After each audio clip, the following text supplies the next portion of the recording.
What is going on, everybody? I am back today to talk about another Oscar nominated film. And this movie, I believe, was nominated for Best Actress and Best Supporting Actress with Annette Bening and Jodie Foster. And this is a biopic about swimmer Diana Nyad, who managed to do all of these really crazy swimming feats throughout her career, where she would swim incredibly long distances that were not even perceived as achievable. And so the film is following her, and I knew very little about her as a person, did a little bit of research before the movie, and I'm going to tell you a little bit about it today. Nyad is directed by Elizabeth Chai Vasarhelyi and Jimmy Chin. Athlete Diana Nyad sets out at 60 to achieve a nearly impossible lifelong dream: to swim from Cuba to Florida across more than 100 miles of open ocean. So I knew very little about this movie before going into it, other than I knew it was about swimming.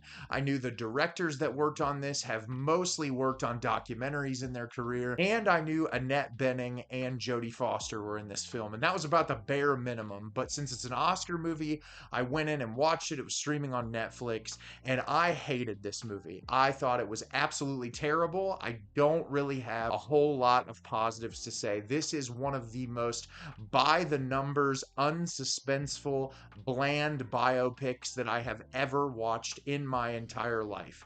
And it doesn't help that the lead character is miserable. One of the most unlikable characters I've ever seen in a film, and it is impossible to root for someone to get to the finish line in a circumstance when you cannot stand them as a human being throughout the film. And it was really interesting before a little bit and then after the film, reading about Diana Nyad as a person, and she does not seem to be the most likable person on the planet at all. She's been accused of lying about a lot affiliated with her swimming career. She made some really off-color remarks about the transgender community, and then a couple of months later kind of backpedaled about the things that she said.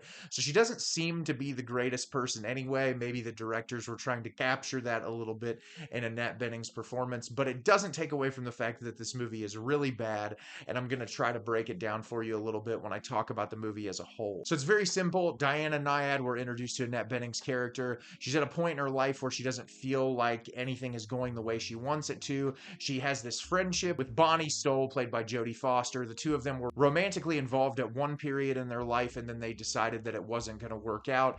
And Diana really is at the point in her life where she wants to try to do something major in her career. And when she was younger, she had a dream of swimming from Cuba to Florida, and she really wanted to do it, but the time that she attempted to do it, she was not able to accomplish it. And now, for some reason, in her 60s, she decides that to kind of break up the monotony and to do something new with her life, since she doesn't have anyone she's romantically involved with. She's living on her own, aside from spending time with Jodie Foster's character. And so she gets a team together to set off from Cuba to Florida. And the film is showing the experience getting up to the first time that she does it, to the first time that she fails at doing it, and then us kind of watching her progress throughout to see if she can manage to accomplish this wild feat. So as I said, I thought this movie was absolutely terrible. I don't really have a whole lot of positives to say. For starters, Annette Bening and Jodie Foster, two actresses who I think are immensely talented. Annette Bening gave one of my favorite performances of all time in the film 20th Century Woman. Obviously, Jodie Foster has built up a numerous amount of accolades in her career. Both of the performances in this movie, in my opinion, are forgettable. There are a couple of moments where there's true dramatic tension between the characters, but there isn't anything throughout the entire runtime that screams this is an Oscar-worthy performance. Both of these women, to me, just felt like they were kind of playing themselves in a way that wasn't really all that remarkable or anything that was worth any sort of accolade. Honestly, most of this film between these two characters is the same mundane conversation recycled over and over again. Like, when are we going to set off on this? When are we going to do this thing? And then just Annette Bening's character being the most insufferable human imaginable.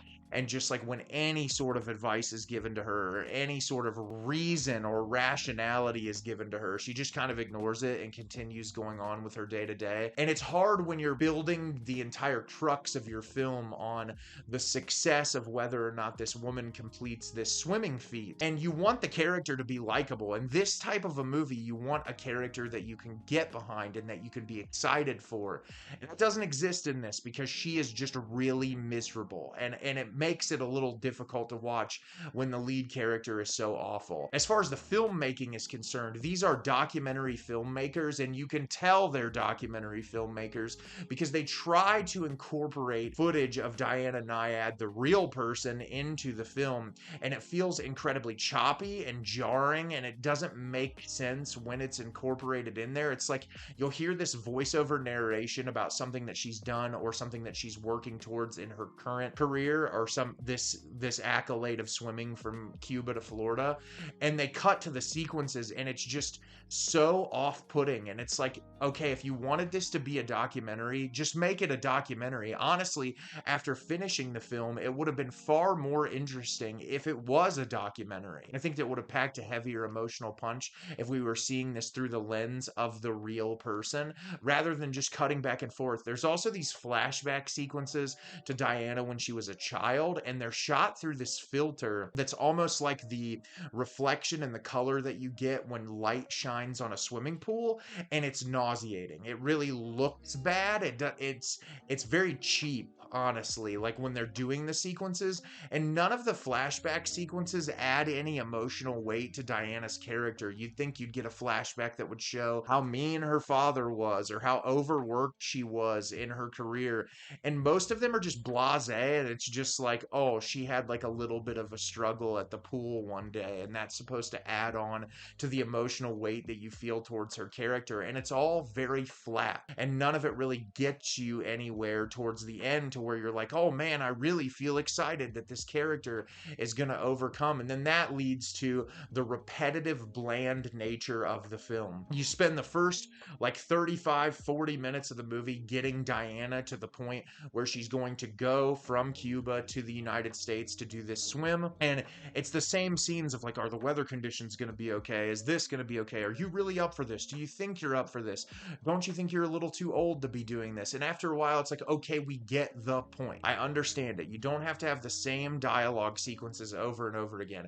Then when it actually happens, and spoilers, but she fails the first time that she tries to do it, then the film becomes incredibly repetitive and feels like it really overstays its welcome. None of the new elements or the things standing in her way provide enough of like a crux to the film or like an obstacle that she has to hurdle over to where you're like, man, let's get to this point. Because at the end of the day, I mean, it's a true event. If you look it up, you're going to find out what happens. And so you have to make it a little bit more interesting or create a dynamic between her character and Jodie Foster's character that you're really attached to, that you can be excited about, where it's like, okay, you know this story, but there's something else attached to it to keep your attention invested.